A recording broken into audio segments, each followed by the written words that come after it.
Miri, un partit en rigor el que ha de fer és donar explicacions. Demanar perdó, donar tota la informació i dir que això no tornarà a passar. I el que no es pot fer és posar l'estratègia del ventilador quan estàs tan implicat i quan cada dia es demostra més que hi ha un finançament irregular de Convergència i Unió i de la seva fundació.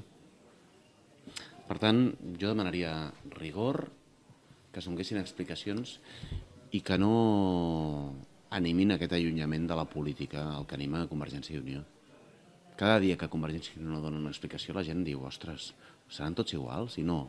S'han de donar explicacions, s'ha d'haver transparència, s'han d'assumir responsabilitats, s'ha de demanar perdó i sobretot els que van mentir en seu parlamentària han d'explicar per què van mentir en seu parlamentària. Va haver qui va mentir en seu parlamentària.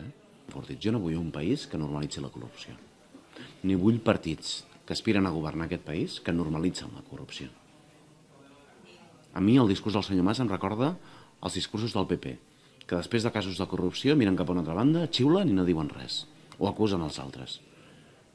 Jo no vull que Catalunya sigui com aquesta Espanya amb casos de corrupció que afecten el Partit Popular i el Partit Popular mira cap a una altra banda. I lamentablement Catalunya i Convergència i Unió cada cop s'assemblen més a aquesta actitud del Partit Popular i d'aquesta Espanya on hi ha casos de corrupció però que miren cap a una altra banda.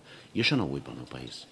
I per tant m'agradaria que hi hagués una explicació, assumpció de responsabilitats i que es donés tota la informació. I lamentablement, per part de Convergència i Unió hi ha hagut una actitud obstruccionista, no s'ha donat la informació, no s'han donat explicacions.